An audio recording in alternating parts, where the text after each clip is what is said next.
సామెతలు 10వ అధ్యాయము. జ్ఞానము గల కుమారుడు తండ్రిని సంతోషపరచును. బుద్ధిలేని కుమారుడు తన తల్లికి దుఃఖము పుట్టించును. భక్తిహీనుల ధనము వారికి లాభకరము కాదు. నీతి మరణం నుండి రక్షించును. యెహోవా నీతిమంతుని ఆకలిగొననీయడు.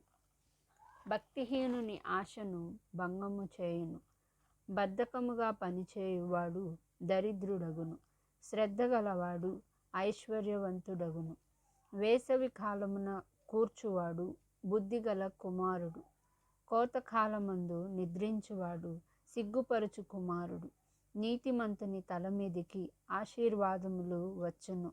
బలాత్కారము భక్తిహీనుని నోరు మూసివేయును. నీతిమంతుని జ్ఞాపకము చేసుకొనుట ఆశీర్వాదకరమగును. భక్తిహీనుల పేరు అసహ్యత పుట్టించును. జ్ఞానచిత్తుడు ఉపదేశమును అంగీకరించును. పనికిమాలిన వదరబోతు నశించును. యథార్థముగా ప్రవర్తించువాడు నిర్భయముగా ప్రవర్తించును. కుటిలవర్తనుడు బయలుపడును.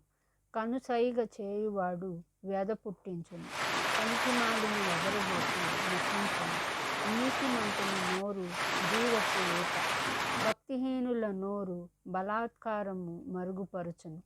పగ కలహమును రేపును. ప్రేమ దోషములన్నిటినీ కప్పును. వివేకుని పెదవుల యందు జ్ఞానము కనబడును. బుద్ధిహీనుని వీపునకు బెత్తమే తగును.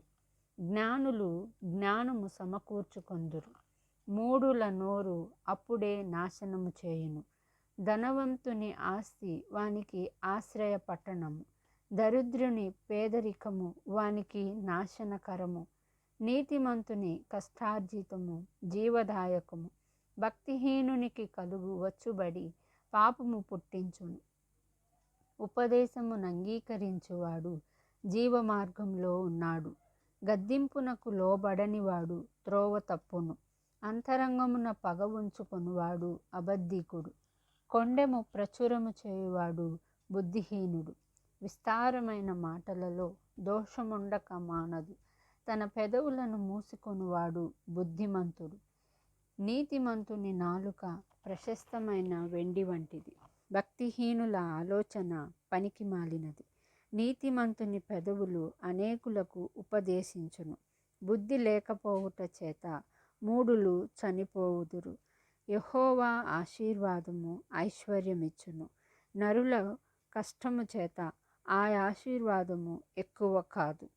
చెడు పనులు చేయుట బుద్ధిహీనునికి ఆటగానున్నది. వివేకికి జ్ఞాన పరిశ్రమ చేయుట అట్టిదే.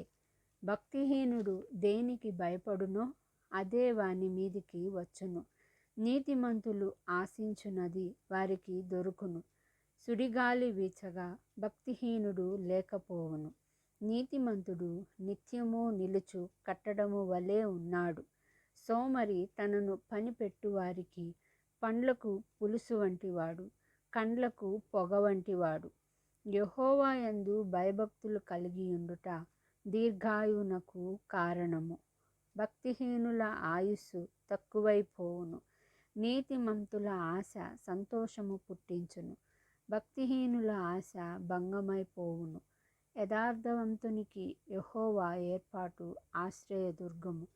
పాపము చేయు వారికి అది నాశనకరము. నీతిమంతుడు ఎన్నడూను కదిలింపబడడు. భక్తిహీనులు దేశంలో నివసింపరు. నీతిమంతుని నోరు జ్ఞానోపదేశమును పలుకును. మూర్ఖపు మాటలు పలుకు నాలుక పెరికివేయబడును. నీతిమంతుని పెదవులు ఉపయుక్తములైన సంగతులు పలుకును. భక్తిహీనుల నోట మూర్ఖపు మాటలు వచ్చును.